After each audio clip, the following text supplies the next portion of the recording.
கொஞ்சம் நெஞ்ச வெயில் அங்க அடிக்குது. கிச்சன்ல நின்னு சுத்தமா குக் பண்ணவே முடியல. அதுக்காகவே இந்த மாதிரி தொக்கு ரெசிபிய நான் நெறைய செஞ்சு வச்சுக்கிட்டேன்.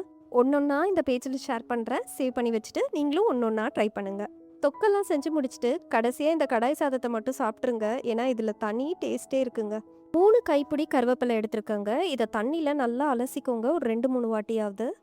இப்ப இத பேன்ல ட்ரான்ஸ்ஃபர் பண்ணிட்டு அந்த ஈரம் போற அளவுக்கு நல்லா வதக்கி குடுத்துருங்க. மசாலாக்கு பேன்ல 1 டீஸ்பூன் கடுகு, 1/2 டீஸ்பூன் வெந்தயம், 1 டீஸ்பூன் மல்லி சேர்த்து நல்லா வறுத்துக்கோங்க.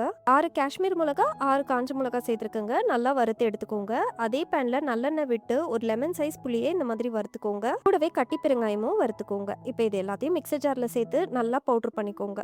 கூடவே கருவேப்பிலையும் சேர்த்துட்டு நல்லெண்ணெய் சேர்த்து நான் நல்லா அரைச்சிக்கிறேங்க. கல்சட்டியில் 1/2 கப் அளவுக்கு நல்லெண்ணெய் சேர்த்துக்கோங்க. கடுகு, வெந்தயம், மஞ்சத்தூள் சேர்த்துக்கோங்க. ஒரு 15 பல்லு பூண்டை சேர்த்து நல்லா வதக்குங்க. அரைச்ச கருவேப்பிலை விழுதை இதோட சேர்த்து நல்லா மிக்ஸ் பண்ணி கொடுங்க. அரைக்கும் போதே கல்லுப்பு சேர்த்து அரைச்சிருங்க. நான் மறந்ததுனால தூளுப்பு சேர்த்துக்கிட்டேன். மூடி போட்டு லோ ஃப்ளேம்லேயே ஒரு 5 மினிட்ஸ் குக் பண்ணுங்க. இந்த மாதிரி நல்லா எண்ணெய் பிரிஞ்சு வந்ததும் ஒரு கண்ணாடி பாட்டிலில் ஸ்டோர் பண்ணி வச்சுக்கோங்க. 15 நாள் வெளியவே வச்சு சாப்பிடலாம். அல்டிமேட்டாக இருக்கும். என்ஜாய் பண்ணுங்க.